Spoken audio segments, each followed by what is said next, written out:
All right, quick fish room update. So did a little shopping at Aquarium Co-Op today, and very excited every time I go into the store. So what do I have from Aquarium Co-Op that I unbagged today, I guess? But these guys have been chilling in the fish room now for probably about a half hour. Apistogramma, Agazi, Fire Reds. So these should be the same ones that when Jimmy and I did that unboxing that were looking just amazing. Ever since that unboxing, they've really kind of captivated me and something that I knew at one point I wanted to work with. Oh yeah, looking pretty awesome. Look at these angelfish being buttheads. Yeah, these guys are actually, yeah, those are angels that are gonna go to somebody, so they're not gonna stay in this tank. But this is the 40 breeder that I use for the fry system. And I figured some dwarf cichlids would be perfect to just kind of place in here, put a couple of pisto huts, let them do their thing. No other inhabitants beyond these two butthead angelfish right now. Well, I take that back. There's a couple, so every once in a while a bristlenose fry will escape from one of these guys and end up in here. So there's a couple scattered in here. One of them is actually a super red longfin, so that's pretty exciting. And you can see they've been gnawing on this Amazon sword, which the Amazon sword is pretty awesome. Throwing these runners. And what I've been doing is I take these little runners and I put them in rock wool, just some spare rock wool I have from the warehouse, pop in Easy Root Tab, and I put them in a Easy Planter. And yeah, so I'm kind of making my own Amazon swords, so that's kind of fun. And there, I think, is that the longfin guy? No, that's a regular. There's an albino in here. So I think this will be a perfect setup. And the whole point of what I'm showing you is I'm not really utilizing fully my fish room to its full potential. So with fry, I can combine more species, have bottom dwellers with, you know, mid-water column feeders, or swimmers feeders, and just really utilize the tanks that I have. So even though this is kind of technically a small fish room by like Midwest, East Coast standards, you know, I can definitely utilize it better. So I've got Apisto huts from the coop. I've got all that stuff. So, and I've bred the Apistogrammas that I brought back from Peru, which those are now with Eric and Kathy Olson. So hopefully those guys are doing well. But yeah, I think these would be great. And again, this is something where a little bit more on the designer side as opposed to your wild caught ones. But they'll at least have a home though, for sure. If I breed these guys, you know, I don't think Robert would ever turn these away if I brought these into him at the co-op. So that's bag number one.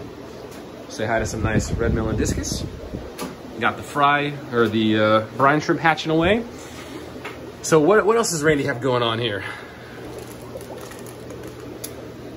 Betta. So let's try some betta breeding now. So check this boy out. Is he a Nemo, a koi or something? But look at that like black and red and white coloration. I think that guy is super awesome. And let's come over here. And that's a female. Or at least that's what Robert thinks is a female, so I hope it is. So I'm gonna try my hand at doing some betta breeding. You know, I'm only really looking for like one successful spawn. I have bred sparkling gouramis before in that little 10-gallon Denali planted no filter tank that I had. So I don't know if I talked about that early on in the podcast or not. Those guys didn't make it because I just wasn't hatching brine shrimp at the time, or you know, infusoria or any really small food like that. But I think I can do this. So that'd be kind of fun. And again, something that if I breed it, and I've got, I don't know how many betta to expect, but you know, something that can definitely go to the co-op and we'd have no problem letting those guys find a good home. And again, you know, I don't think they'll have any problem at all with these grow out super reds. And there we go. Shout out Easy Planter, Dwarf Sag looking amazing. Dwarf Sag looking amazing there. Dwarf Sag looking amazing there. So let's move on. What else did I get? Okay, so here is the 30 breeder. This has been stripped out. There used to be giant autos in here that I brought back from Peru. Those guys are in a different 10-gallon right now with a clump of Java moss and some wood. And I actually want to see if those guys just on their own, maybe we can kick out some giant auto fry out of that one. I think that'd be a lot of fun. But hiding behind here are like really good sized geophagus that I've had for probably 2 years now.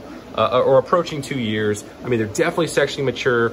I've played around with this tank before, and actually one of the females spit out fry. It was either, I don't know if it's the paternal or maternal that hold the eggs and the fry on these guys. But yeah, somebody had spit, there were fry all over the place. They didn't make it. So my goal with this is to actually make this something hospitable for them. They're very, very skittish. So they've been skittish since day one. So my plan is to get easy planters and just have like Java Fern, Windalov, something that's nice and tall and bushy and real hardy, very low demanding. and then adding in some pencilfish. So these are Aquarium pencilfish, 1, 2, 3, 4, 5, 6, 7. So I got 7 of those guys. Hopefully those will help coax the geophagus out and make them feel more comfortable, because I think it'd be really awesome. I've had these guys for just so long. I've given them, you know, obviously they're in tanks with, you know, consistent, good quality water changes, and I feed them really well. They get extreme pellets, 1.5, so they eat really well and they look amazing. And I think if I could get a couple spawns out of them, or maybe just kind of, you know, always produce them. And I think the geophagus, you know, earth eater, disturbs your planet tanks a little bit, but I think that would be one. Or if I brought the occasional spawn into Robert, I think he'd be okay with being able to move those. And, you know, I think that would just be a fun success story if I was able to get these guys to, you know, come out of their shell, make them feel comfortable enough to actually breed. All right, so we've got 2 bags of bettas, 1 male, 1 female. We've got the Apistogramma Agazi fire reds. We've got the Aquarium pencilfish. Is that it? Do I have another bag?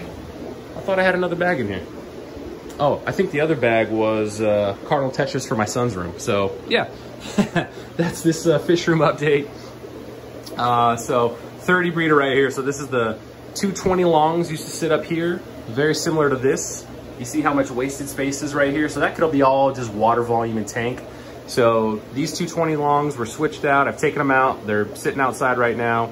30 breeders from Aquarium Masters. Beautiful black silicone. Love this tank. This is another fun little breeding project for, you know, again, just producing something that I've never produced before and just being able to take them to the store. So I think these are Leartail, what are these? Leartail mollies. And then the next move is these 2 tanks right here. So super red longfin, these guys are growing out. I'm gonna take this tank, move it down here where I actually had a 10 gallon and it got cracked. So this is just chilling with extreme foods and various other junk. And actually, look at this. OG O-Nips. I think this is about half full. I should sell this to Bentley for like $40. So Bentley, if you watch this, I have, there we go. Let's unscrew this before Sarah done did it. Look at that. That's more than half full right there. OG O-Nip tabs right there. All right, I digress. So 110 gallons gonna move down here, and then the next 30 breeder is gonna come right here. And I could set it back a little bit farther, but I actually wanted it to be right up front, and I think it presents and looks really, really awesome. So I'm very happy about that. And I've also, just in case, depending on what species I keep, I'm not painting the sides anymore. I did paint the back and the bottom, but I'm gonna try to leave it open, and hopefully that helps with, helps fish not to be skittish, so it doesn't feel like they can back themselves into a corner. And then this tank right here is going to stay, and maybe I'm gonna replace it with a 15 gallon and then just have this 10 gallon in reserve in case, you know, another tank breaks or something like that.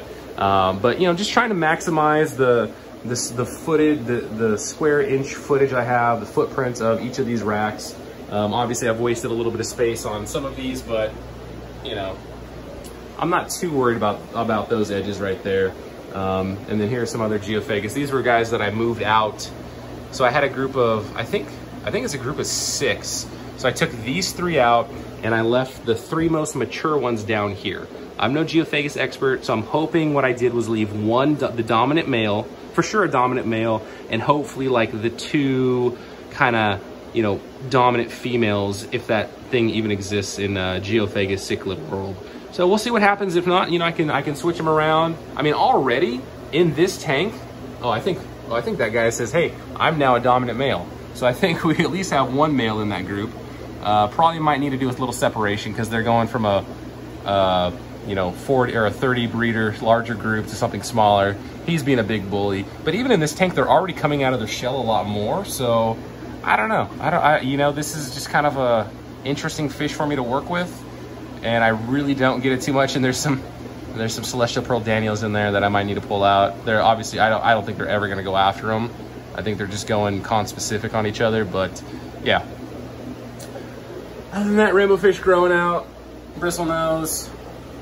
I still need to pull this gravel and check out the eggs. Do my old Rosario LaCourte method. So if you watch Bob Steenfott's tour of my fish room, you know why that writing is there.